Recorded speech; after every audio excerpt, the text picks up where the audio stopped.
And we are back on the Twilight Zone. I mean, the 0 hour. I am Richard RJ Eskow. And as you know, we talk a lot about inequality on this show, inequality in the United States, global inequality. Well, speaking of inequality, the global financial elite had their meeting recently in Davos.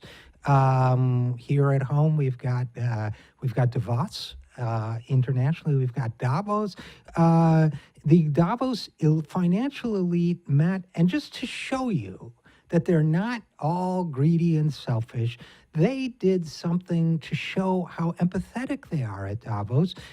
Here's a story from the British paper The Independent. World leaders take part in quote-unquote refugee role play at Davos summit.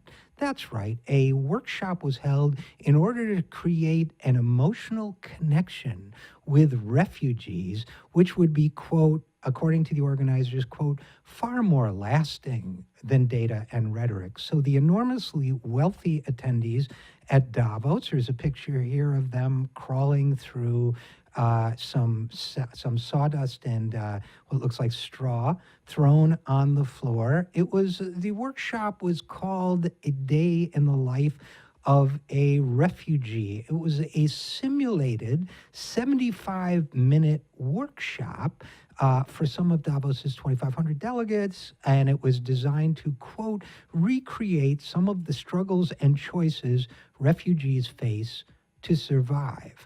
Because, of course, you can fully understand the emotional experience of being a refugee in 75 minutes at a luxury resort with enormous amounts of money at your disposal. Now, the U.S. ambassador to Switzerland went there. The Turkish prime minister's wife went there. A lot of financial executives went there.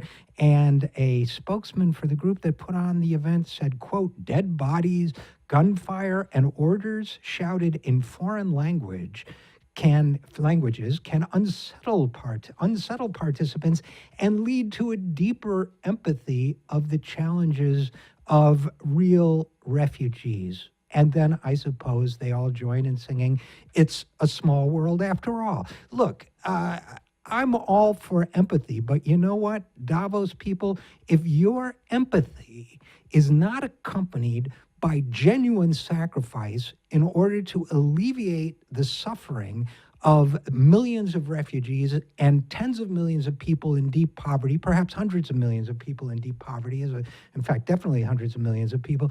If it's not accompanied by genuine sacrifice, your empathy means absolutely nothing. If I am empathetic to a person starving at my front door and I don't feed them, I have done nothing for them. And worse than that, I am a hypocrite trying to salvage his conscience, just like you folks tried to do at Davos. Sorry, but that's the way it is, straw or no straw.